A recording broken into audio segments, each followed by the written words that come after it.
surah Ad-Duha, yang pagi hari ini insya-Allah kita akan bersandarkan pelajaran dan perbincangan tafsir kita mengacu kepada penjelasan-penjelasan yang disampaikan para ulama tafsir. Karena tugas kita hanya mengikuti seluruh konstruksi keilmuan yang sudah terpatri dalam kitab-kitab tafsir otoritatif yang sanadnya bersambung pada Rasulullah SAW. Inilah keistimewaan dalam Islam.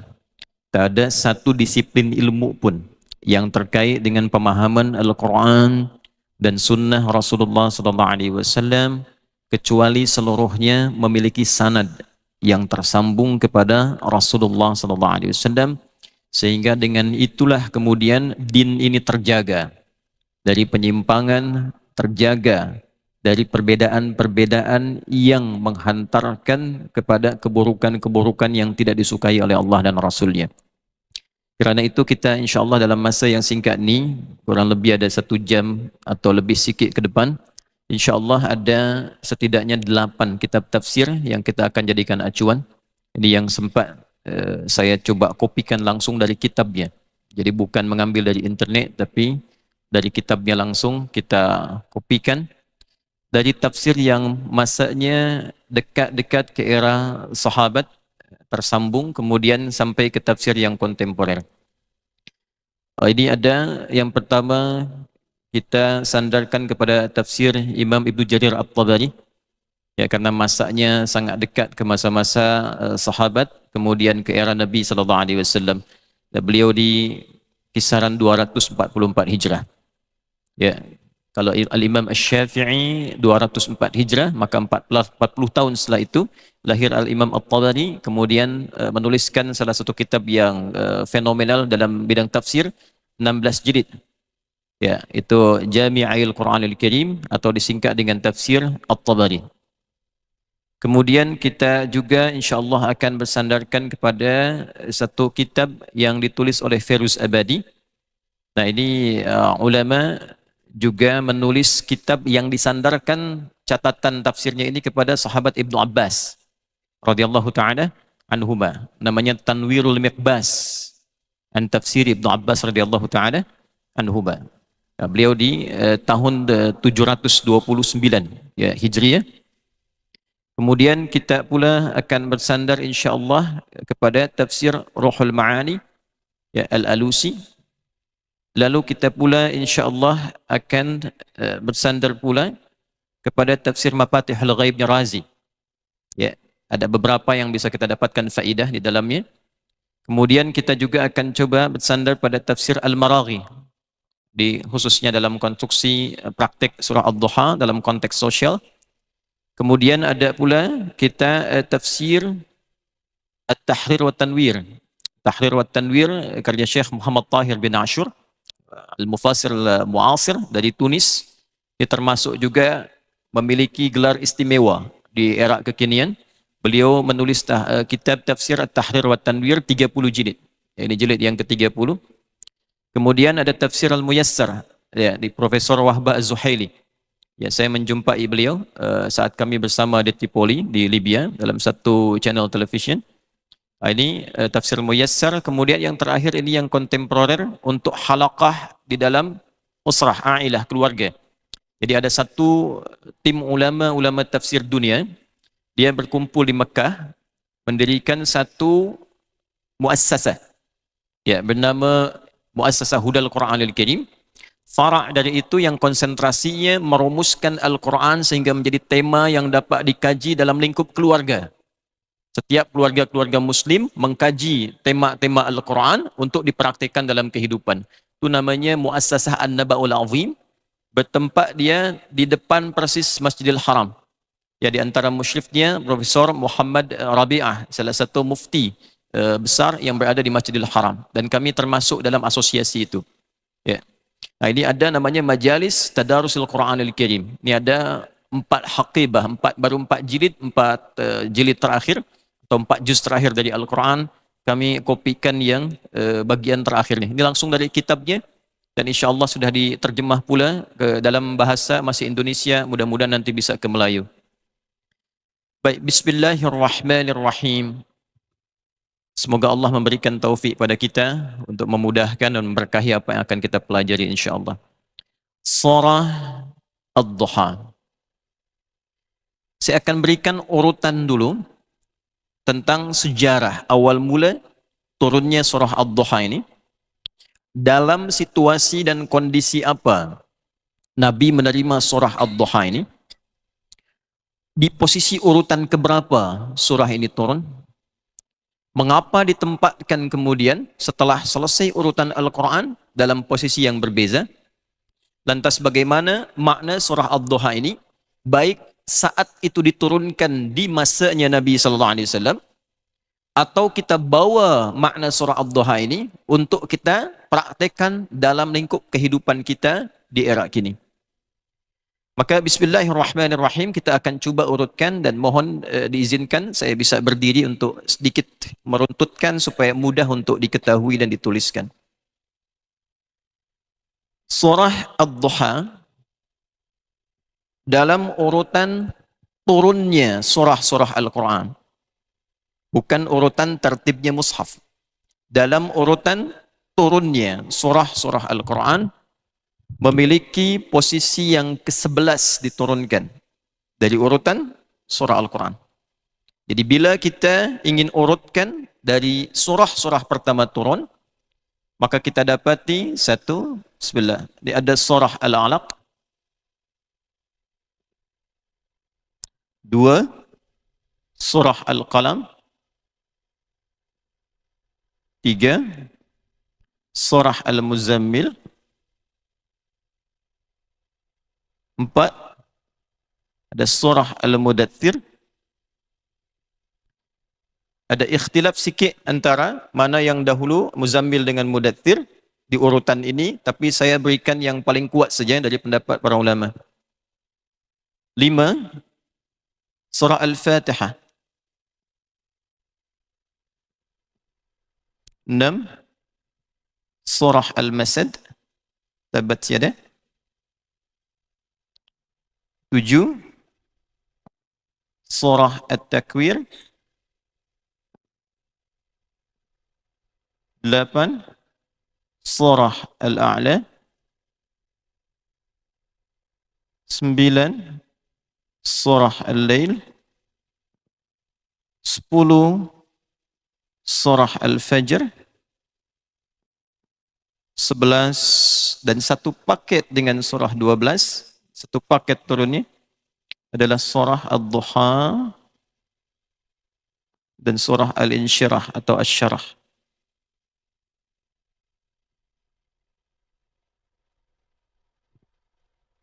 Ini awal urutan, saya cukupkan sampai surah ke-12 karena bahasan kita sampai surah ke-11. Awal mula urutan turunnya surah-surah dalam Al-Quran. Dari surah Al-Alaq yang 1 sampai dengan 5, kemudian sampai dengan surah Al-Insyirah yang turun sepaket dengan surah Ad-Duha. Semua surah ini disepakati oleh para ulama turunnya di periode Makkah, sehingga disebut dengan surah Makkiyah. Atau bila ingin lebih detail, lebih mendalam lagi, surah-surah yang diturunkan sebelum Nabi SAW berhijrah ke Yathrib, atau kelak dikenal dengan Al-Madinah Al-Munawwarah. Maka surah-surah yang turun sebelum Nabi SAW berhijrah disebutlah dengan surah Makkiyah, karena umumnya banyaknya turun di Mekah. Jelas ya? Baik. Periode setelah Nabi hijrah, sekalipun ada ayat Al-Quran turun kemudian, sekalipun tempatnya itu di Mekah, maka digolongkan oleh para ulama tafsir masuk dalam kategori Madaniyah. Kita akan bagi ini pada 3 bagian. Pertama, saya berikan garis, ini maksudnya saya tuliskan, bukan untuk menunjukkan saya hafaz, waliyadzubillah, bukan. Tapi untuk memudahkan kita ya dalam rangka untuk mengkajinya. Ini saya beri garis sini. Periode kedua sampai 10 Al-Fajr, saya beri garis pula. Baru kemudian masuk periode ketiga, surah 11 dan seterusnya. Pada periode pertama, Seperti kita ketahui Nabi sallallahu alaihi wasallam menerima wahyu pertama dengan turunnya surah Al-Alaq. Khususnya ayat 1 sampai dengan ayat 5. Bertempat di Gua Hira. Jadi banyak sekali pelajaran-pelajaran di madrasah, sekolah-sekolah, pondok-pondok, ya sifatnya informatif lah. Hanya menyampaikan turunnya di Gua Hira. Kalau tuan-puan cuba misalnya, insya-Allah semoga dimudahkan Allah Subhanahu wa taala untuk berumrah atau berhaji insya-Allah, ya. Nanti coba ukur jaraknya dari rumah Nabi sallallahu alaihi wasallam sampai ke Gua Hira itu berapa panjangnya. Ya, saya sendiri sempat kemudian mencoba untuk mengikuti itu, untuk merasakan bagaimana Nabi sallallahu alaihi wasallam menerima wahyu itu. Ya. Jarak dari rumah Nabi sampai ke Jabal Nur saja, Jabal Cahaya, itu kurang lebih 6 sampai 7 kilo. Naik lagi ke atas sampai ke puncak itu kurang lebih 700 meter. Sampai puncak turun sedikit, baru masuk berkelok sedikit baru bisa masuk ke dalam Gua Hira itu. Ya. Saya sempat naik ke atas, lantas melihat dari situ ke lokasi kami bermula berangkat. Dari lokasi titik Nabi SAW tinggal, berkedudukan. Itu kurang lebih mesti melewati 5 bukit untuk sampai di sana. Jadi kalau kita ilustrasikan, gambarkan bukan seperti saat ini, yang banyak kereta, ya, banyak kendaraan bisa kita naiki. Ya Nabi tak ada waktu itu kereta. Ya, tak ada motorcycle. Sudah pasti beliau jalan kaki. Artinya naik turun bukit, 5 kali naik turun bukit, baru naik lagi Jabal Nur ke atas, ke Gua Hira baru sampai. Itu sebabnya nanti kita banyak dapat ya hadis-hadis yang meminta umat Islam itu kuat secara fisik. Tidak hanya intelektual, tapi fisikal pun dia kuat. Ya. Nah ini naik sampai ke atas, pertanyaan besarnya begini. Apa hikmahnya? Gua yang digunakan untuk tahannus itu dipilih Gua Hira, bukan yang lain. Ya, oleh sebab banyak sekali bukit-bukit dan gua-gua sekitaran ya Makkah Al-Mukarramah. Bahkan sekitaran Masjidil Haram pun kita temukan ada Jabal Qubais. Berlawanan arah dengan Jabal Nur kita temukan Gua Thur. Mengapa gua yang dipilih oleh Nabi sallallahu alaihi wasallam adalah Gua Hira? Ya, wallahu a'lam, di antaranya boleh diduga di antaranya karena Gua Hira itu satu-satunya gua yang seluruh konstruksi bebatuan yang membentuk gua itu dia langsung menghadap ke arah Ka'bah. Jadi kalau tuan-puan naik ke atas itu, tuan-puan bisa saksikan itu guanya, dia membentuk seperti teropong, ya. Lalu kalau kita naik ke atasnya itu kita bisa melihat keadaan sekitaran sampai ke arah jam besar itu di Zamzam. Ya. Maka dari itulah dikisahkan dalam tarikh, dalam sejarah, Nabi seringkali naik keluar ke atas melihat masyarakatnya berbuat tindakan jarima kriminal, tindakan yang tak elok, turun lagi beliau ke dalam, bertahanus lagi, ya, mohon kepada Allah, kemudian bimbingan, mohon petunjuk pada Allah. Itulah yang menjadikan mengapa Gua Hira dipilih sebagai tempat strategis bagi Nabi untuk bertahanus hingga menerima wahyu pertama dari Allah Subhanahu wa taala. Ya. Ini maksudnya apa? Bila tuan-puan kita ambil hikmah dari sini, ingin bertempat dimanapun. Di Selangor kah? Di KL kah? Carilah tempat-tempat yang mendekatkan kita dengan Allah Subhanahu wa taala.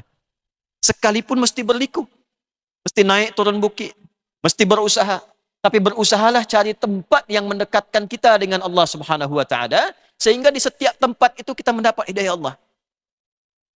Carikan anak buat budak-budak, buat anak-anak kita sekolah-sekolah yang mendekatkan dia dengan Allah.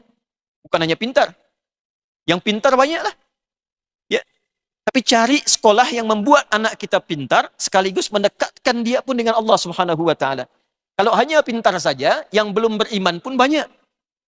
Saya cakap belum beriman supaya mengharap orang-orang belum beriman bisa beriman pada Allah Subhanahu wa taala. Yang belum beriman banyak. Yang pintar banyak, yang dapat Nobel banyak. Apa faedah iman kita kepada Allah kalau tidak dikuatkan? Nah, inilah faedahnya di antara hikmah ya penempatan Gua Hira sebagai tempat pertama menerima wahyu ya daripada baginda Rasulullah sallallahu alaihi wasallam. Nah, di periode pertama ini tuan-puan sampai dengan turunnya surah Al-Mudaththir.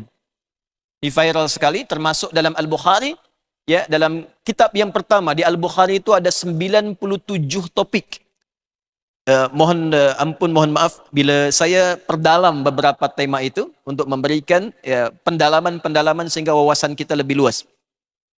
Jadi di kitab-kitab hadis itu ada setidaknya 4 tipikal, 4 klasifikasi. Satu ada yang diberi nama dengan jami', 2 sunan, 3 musnad, 4 mu'jam. Jami', sunan, musnad, mu'jam. Bila tuan-puan mendapati kitab jami', itu maknanya kitab hadis yang disusun berdasarkan tema-tema yang komprehensif dalam kehidupan. Ya, semisal kita beri contoh, ada Sahih Al-Bukhari, ada Sahih Muslim, itu nama kitabnya disebut dengan jami'. Karena di dalamnya dikumpulkan hadis-hadis Nabi SAW, lalu diurutkan dia berdasarkan tertib tema-tema, topik-topik yang kita perlukan dalam kehidupan kita keseharian. Karena itu Imam Al-Bukhari memberikan namanya Al-Jami' As-Sahih Al-Musnad Al-Mukhtasar min umuri Rasulullah SAW wa sunanihi wa ayyamihi. Coba diulangilah.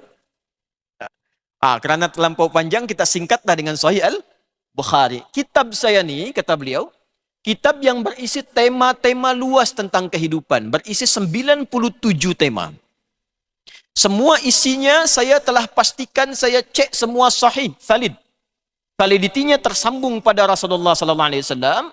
Tidak banyak saya syarah, singkat padat saja, mukhtasar. Tapi saya pastikan bersambung hingga Rasulullah dan berisi sunnah-sunnah Nabi serta kegiatan harian Nabi SAW. Apa yang Nabi kerjakan dalam sehari. Nah, cara berinteraksi dengan kitab-kitab ni, tak harus kemudian kita mau baca atau boleh baca semua. Kalau tuan-puan mau, boleh, sila. Tapi kalau ingin kita lebih baik memanfaatkan kitab itu, pilihlah tema-tema sesuai dengan kebutuhan dan profesi kita. Contoh, ini ada pelajar-pelajar dari sekolah-sekolah, universiti, dari pondok-pondok, keluarkanlah topik yang ketiga, Kitabul Ilmi. Supaya bagaimana cara belajar yang dituntun oleh Rasulullah SAW. Dari sini nanti Imam An-Nawawi mengeluarkan kitab namanya At-Tibyan fi Adab Hamalatil Quran. Supaya belajarnya berkah, cepat hafal, cepat ingat. Ya, lama lupa, sulit untuk lupa. Ya. Kemudian ada orang tanya, tuan-puan, bagaimana kalau iman saya kadang naik, kadang turun? Kalau naik semangatlah saya, sunnah saya kejar. Kalau turun kadang yang fardu tertinggal. Bagaimana kita naikkan ni dan kita jaga supaya tak turun-turun? Maka buka topik yang kedua, Kitabul Iman. Nanti ada ayat Qurannya, ada hadisnya, ada subtopiknya. 57 hadis mengajarkan kita bagaimana cara menaikkan iman dan menjaga supaya tak turun-turun. Nah, tentang ini ada di pembuka topik pertama, kitab Bad'ul Wahyi. Tentang awal mula wahyu turun. Awal mula wahyu turun. Sekaligus ini legitimasi bagi kenabian Rasulullah SAW. Bagaimana standar yang disebut Nabi itu. Sehingga bila ada orang mengaku sekarang mengatakan saya Nabi, nah, lihat standar ini. Ya, Nabi sudah cakap ringan dan padat. Kata Nabi, la nabiyya ba'di. Tak akan ada Nabi lagi setelah saya.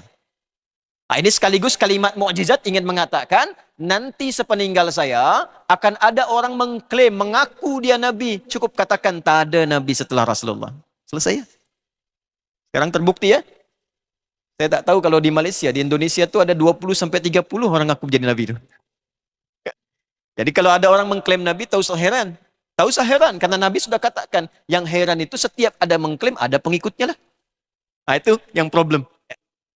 Nah di antara yang disampaikan di kitab Bad'ul Wahyi itu, dari Jabir bin Abdullah radhiyallahu ta'ala anhuma, tentang proses turunnya surah ini, khususnya terkait dengan Al-Mudaththir. Saya percepat sampai ke sini. Saat Nabi SAW naik ke atas Gua Hira, Jabal Nur, Bukit Cahaya, naik ke Gua Hira, kemudian ke dalamnya masuk. Ditunggu-tunggu setelah periode Al-Alaq, Al-Qalam, Al-Muzammil, ternyata tak nampak, belum ada tanda-tanda wahyu turun. Di periode 3 ini, Al-Alaq, Al-Qalam, Al-Muzammil, itu masih malaikat Jibril menyamar. Apa bahasa Malaysianya menyamar itu? Menyamar ya? Menyamar, menyerupakan manusia. Ya, karena itu di periode awal surat Al-Alaq itu dipeluk Rasulullah sallallahu alaihi wasallam karena malaikat menyamar atau menyerupakan manusia, laki-laki. Ya, Iqra ma ana biqari, Iqra ma ana biqari, Iqra bismi rabbikal ladzi khalaq. Baru kemudian beliau bisa mengikuti bacaan sampai Al-Muzammil. Pada Al-Mudaththir ini saat naik kemudian ke atas bukit cahaya Jabal Nur, masuk ke Gua Hira, ditunggu tak ada kemudian tanda-tanda turun wahyu. Tunggu lagi, tak ada turun wahyu. Sampai berapa lama menunggu, beliau putuskan untuk turun dari bukit cahaya itu. Saat turun inilah kemudian suasana siang. Turun ke bawah, jalan, dalam suasana kosong, tak ada orang satu pun. Tiba-tiba ada suara memanggil. Muhammad. Muhammad. Rasulullah SAW tengok kanan, tak ada orang kiri, tak ada orang belakang, kosong, tak ada orang.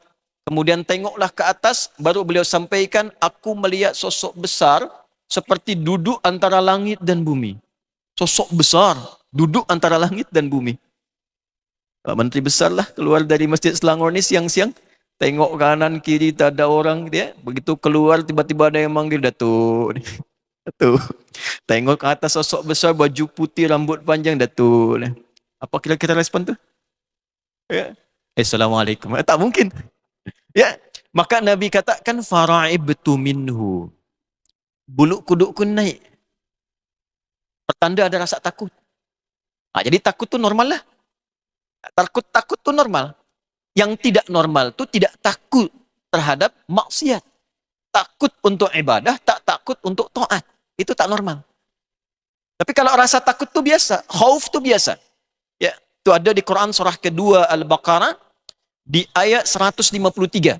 Itu di antara fitrah manusia. Paling kiri sebelah atas di mushaf. Wala nabluwannakum bisyai'im minal khauf. Kami akan uji siapapun yang berkehidupan itu sepanjang masih hidup pasti kita mendapatkan cobaan, ujian. Di antara ujian tu, cobaan tu rasa takut, khawatir. Ya. Dia khawatir kalau pulang dari sini tak dapat sarapan. Ya. Istri khawatir kalau suami pulang terlambat, itu khauf. Nah, Nabi pun begitu melihat suasana itu, ada rasa khawatirnya, rasa takutnya, sampai beliau katakan, aku bergegas untuk pulang ke rumah. Bulu kuduku naik, bergegas pulang ke rumah. Nah, ini poin yang ingin kita garis bawahi.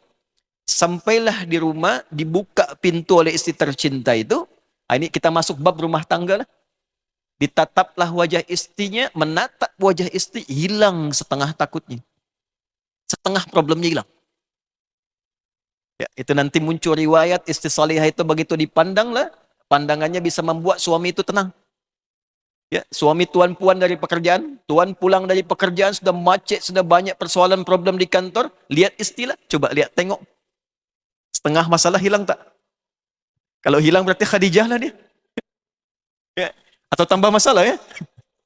Ya. Setengah masalah hilang. Nabi katakan, zammiluni, zammiluni, selimuti aku, selimuti aku, selimuti aku. Ya, maka dibawalah ke bilik beliau, di kamarnya, kemudian beliau berbah, diselimuti, keluarlah kalimat yang sangat indah. Bila dipraktikkan suami istri ini seperti ini, maka damai kehidupan rumah tangga sampai kembali pada Allah. Kalau bahasa kita atau bahasa Malaysianya, suamiku sayang, engkau tu orang baik. Tak pernah punya musuh. Engkau penyangga untuk anak yatim, penolong orang-orang duafa. Tanamkanlah pada hatimu yang paling dalam, aku akan bersama denganmu dalam suka dan duka. Ada begitu puan praktikkan pada Tuhan? Ayat. Kalau begitu kita praktikkan dalam hidup, tenang kehidupan rumah tangga. Saat seperti itulah sudah tenang, Nabi turunlah surah Al-Mudaththir. Ya ayyuhal muddaththir, qum fa'anzir, dan seterusnya ayat. Inilah periode pertama turun.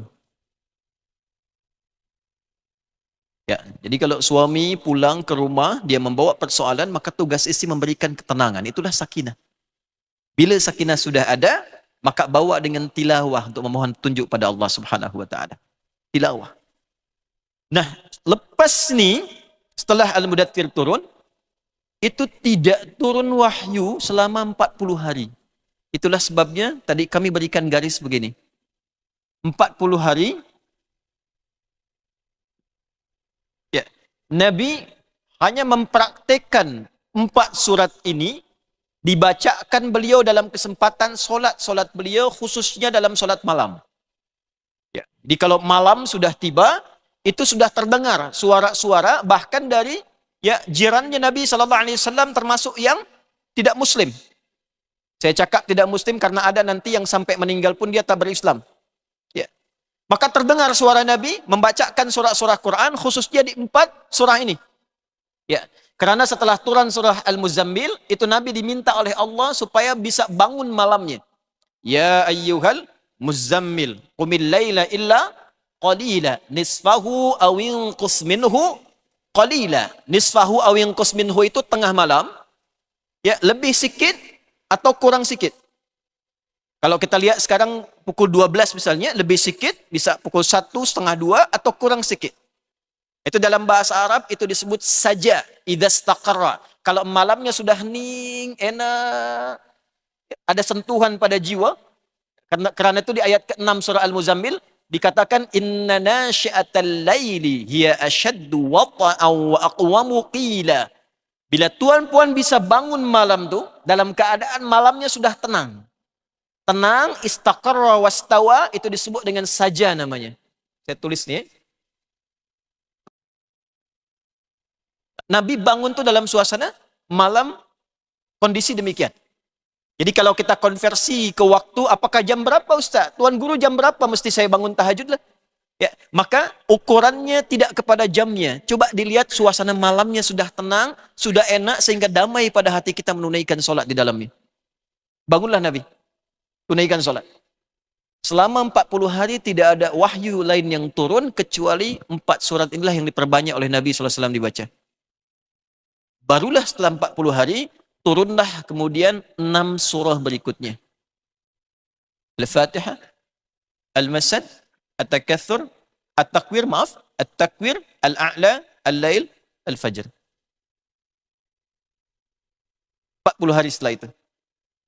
Tak ada orang komen, termasuk yang musyrik. Tak ada orang komen. Mereka hanya menyimak, penasaran saja apa yang Nabi bacakan. Apa yang beliau tilawahkan di setiap malam. Setelah periode ini, 10 surah turun, 12 sampai 15 hari. Ada versi mengatakan 12 hari di Tahrir wa Tanwir, ada versi mengatakan 15 hari di kitab-kitab yang lain dalam catatan sejarah. Tidak turunlah wahyu itu dalam periode ini. Maka yang tadinya tidak ada yang komen, ya, hanya dia mendengar Nabi kemudian baca Quran, lalu turun lagi 6 surat berikutnya, tidak ada yang komen. Dalam posisi inilah pada surah yang ke-10 tak ada lagi yang turun selama 12 hari, 15 hari, Nabi itu gelisah. Apakah wahyu terputus? Naik lagi ke Bukit Cahaya, naik lagi ke Gua Hira. Saking beliau inginnya mendapatkan wahyu, semangat untuk mendapatkan petunjuk Allah, sampai-sampai naik turun itu tak peduli lagi dengan fisiknya. Sampai tangannya itu berdarah, terluka. Dalam kondisi itulah kemudian datanglah olok-olok, cibiran, caci maki, ya, yang muncul dari orang-orang musyrik pada masa itu, termasuk juga bagian dari nasab keluarga beliau yang tidak beriman, keluarganya Abu Lahab. Ya, nanti kita bacakan di antaranya, ya kita bacakan. Nah, di periode inilah kemudian muncul satu, ada cacian, dua, ada tuduhan. Ini saya tuliskan sebagai hikmah nanti. Ya. Yang ketiga, mulai tampak permusuhan yang nyata.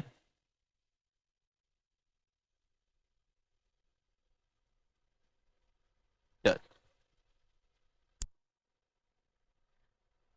Jadi saat 10 pertama turun tuh, itu tak ada orang komen. Aja dengar nih Muhammad baca apa nih? Ya.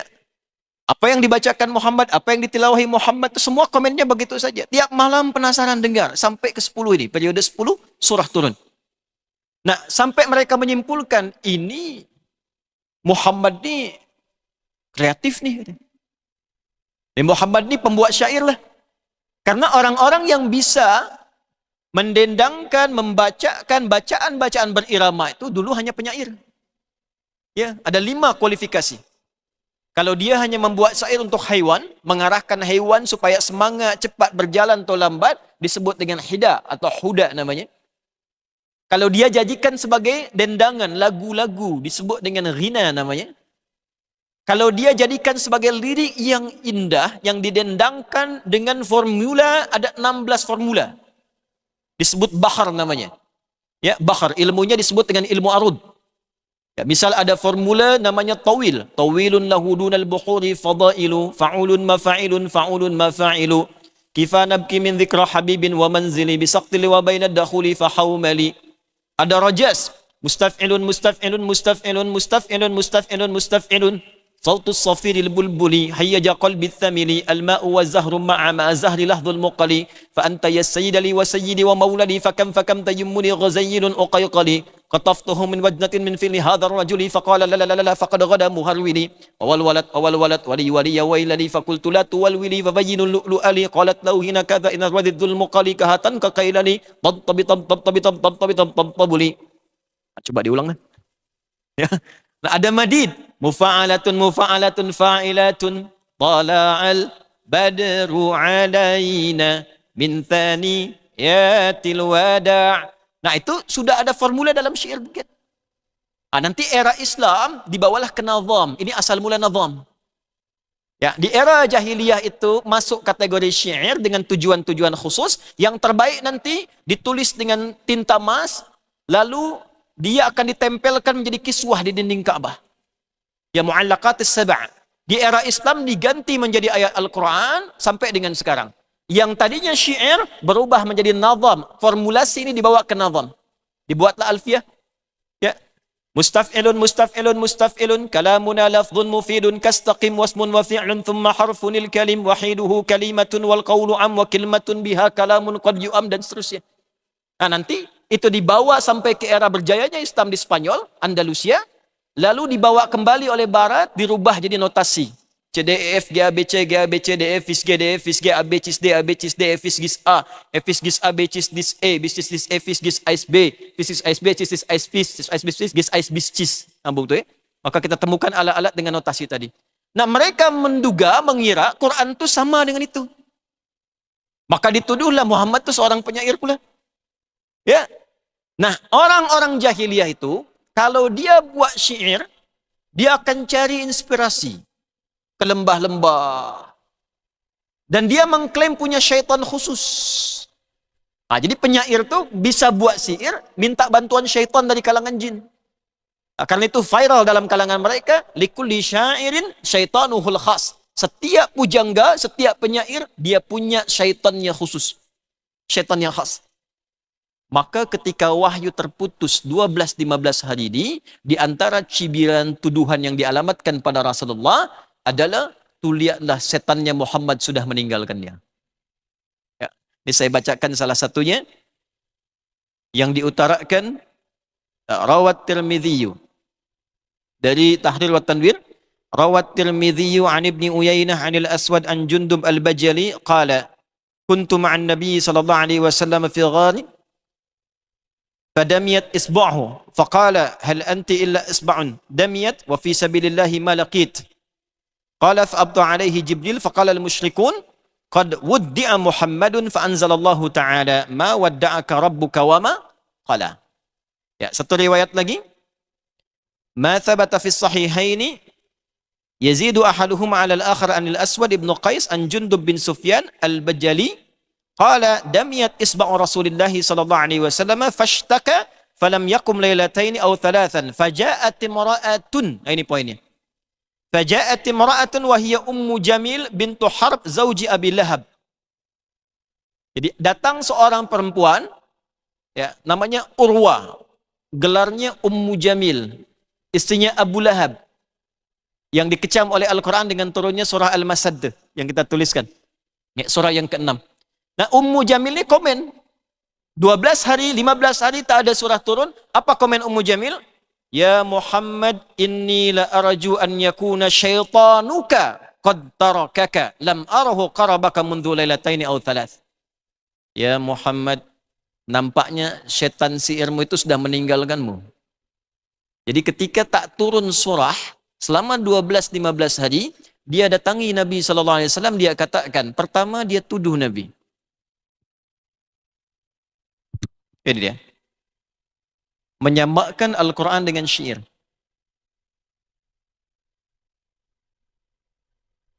Sehingga nanti banyak sekali ayat-ayat turun untuk menolak tuduhan ini. Termasuk dalam surah Yasin. Wa ma 'allamnahu syi'ra wa ma yanbaghi lah.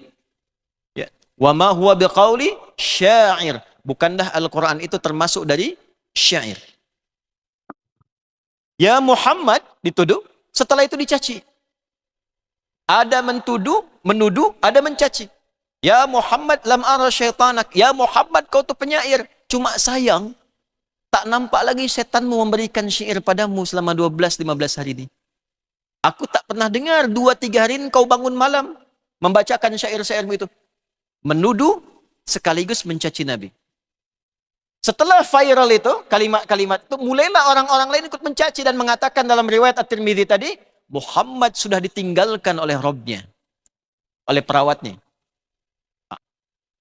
Cacian, tuduhan, muncullah kemudian permusuhan yang nyata. Tampaklah selama ini yang tak nampak sebelumnya.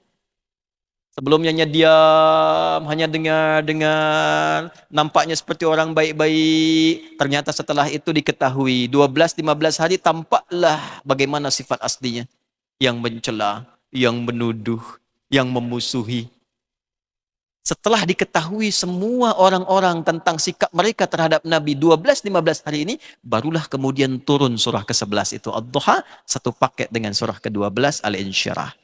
Wad-Duha wal-laili idza saja ma wadda'aka rabbuka wa ma qala walal akhiratu khairul laka minal ula walasawfa yu'tika rabbuka fatarda alam yajidka yatiman fa'awa wa wajadaka dhallan fahada wa wajadaka 'ailan fa'aghna fa ammal yatima fala taqhar wa amma as-sa'ila fala tanhar wa amma bi ni'mati rabbika hadith.